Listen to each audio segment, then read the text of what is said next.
Hey, what's going on? You know who it is. You know what it is. All right, you guys. I saw Goodfella TV video about Marcellus Bennett, and then I looked up his tweets. They were very lengthy, so I can't read everything in its entirety. I don't feel like finding it and sending it to my computer and then reading it off my computer. But I can paraphrase what he said in this lengthy tweet. And he basically exposed the NFL for what most of us knew that the NFL was really all about. It's a plantation. Shout out to Matthew Taylor. Shout out to my boy Trinidad. Shout out to Tori and Rain, who been on the NFL and Ticket TV.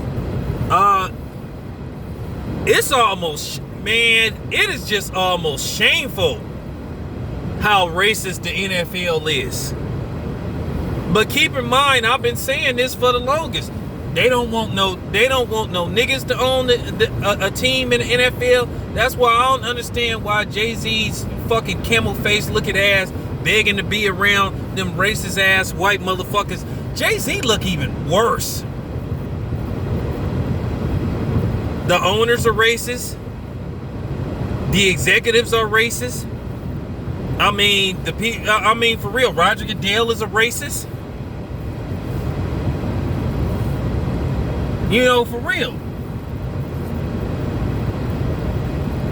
And we know Jerry Jones is a racist.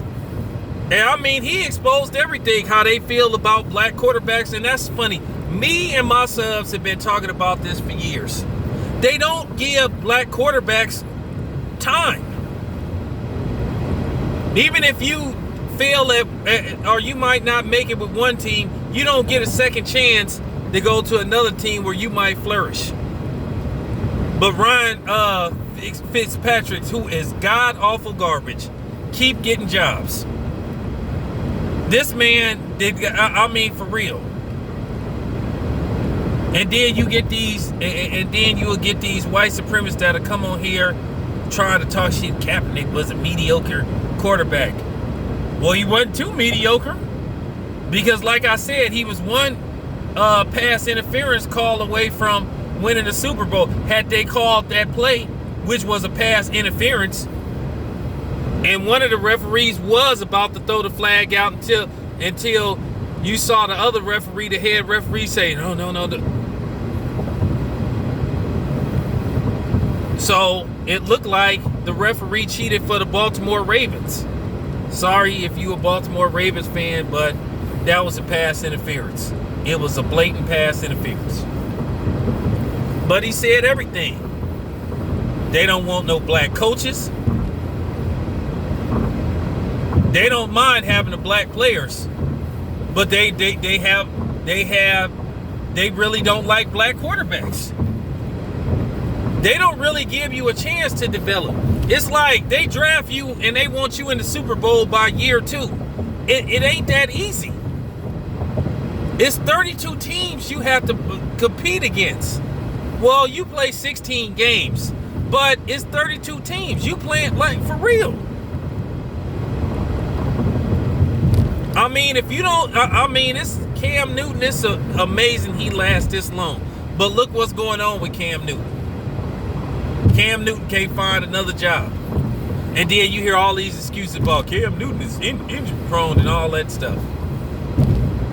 But yet, Ben Roethlisberger didn't miss a shitload of games in his whole career. But you don't have people saying Ben Roethlisberger is injury prone.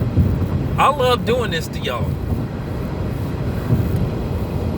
Because you try to come here and think you can try to water down what I say.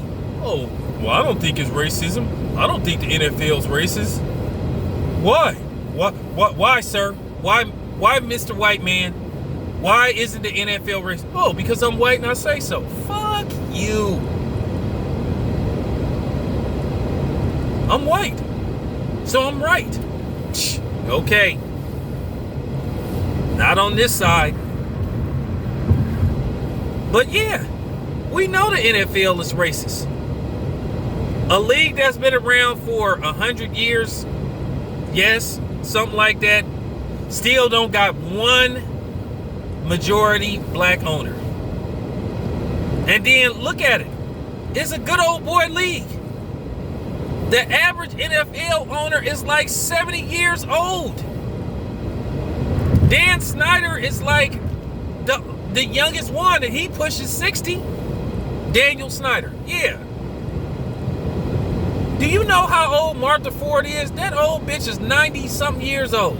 The lady that owned the Lions. You got 70, 80, 90-year-old people that own NFL teams. Are you kidding me? Jerry Jones, 74. Really? That's what I'm talking about. Then they don't have 32 teams and they got less than what? They got less than 10 black head coaches. Then they got this absurd, ridiculous Rooney Rule, and then they just implemented something like incentive. If you like hire a black coach, you get a man. What the teams get issue serious, and I'm gonna speak on that too. I'm gonna speak on that too. The NFL is a straight up plantation league that don't have no respect for their black players. They try to muzzle you. And then you got one coach talking about there ain't no racism. He's never saw no racism in the NFL. And that there ain't no locker room racism. There ain't. Well, what about what happened with Kerry Collins? Okay. For real. And what about what happened with that racist ass Richie Incognito? What about Riley Cooper? Yeah, thought so. What about that racist shit Jerry Jones said a while back? So there ain't no racism? I'm gonna tell every black person, every black man, every black woman that's listening to this video, any white person, black person, or non-black tell you they ain't never seen no racism, racism don't exist in America, they delusional and they a liar. And they need to be put in a fucking straitjacket.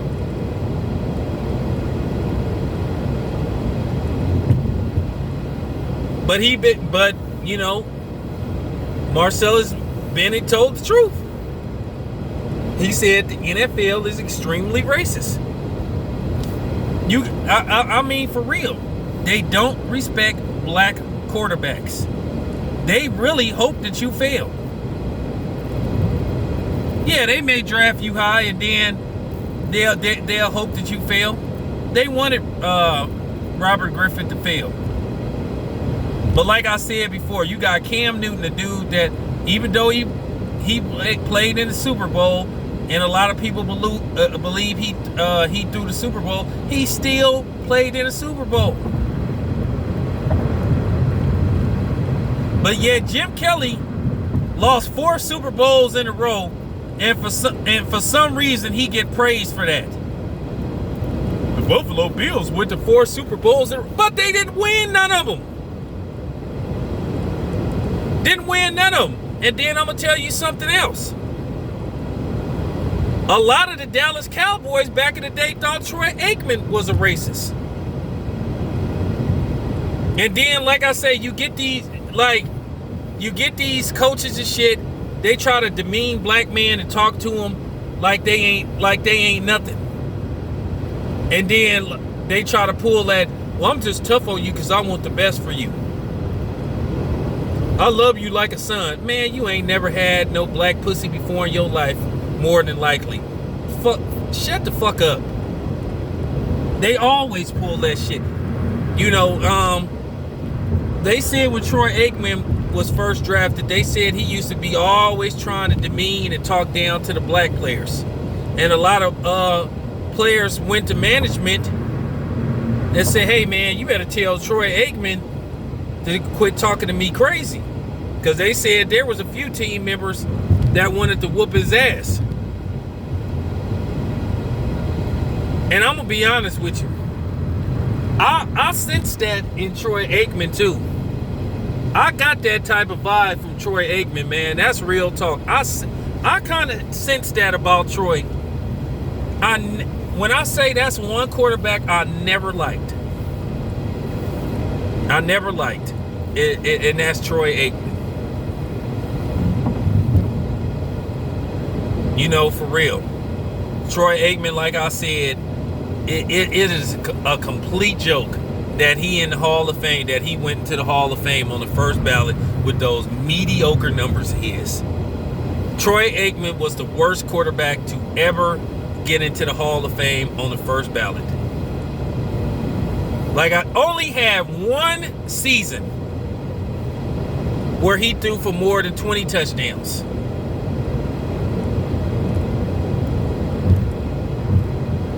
And then he get all the credit. His numbers say that he wasn't the first ballot Hall of Famer. What? Because he won three Super Bowls? Yeah, that's because he had Michael Irvin. And he had Emmitt Smith. But this is what I'm saying. But yet somehow, like I said, somehow, some way, he get all the credit. Michael Irvin had to wait like 3 years to get into the Hall of Fame. And Troy Aikman got in on the first ballot. That was a complete joke. But yeah, that's what I'm saying about the NFL, man. The NFL is still a plantation. It is a good old boy league. Anyway, this your boy Town Biz. I'm out.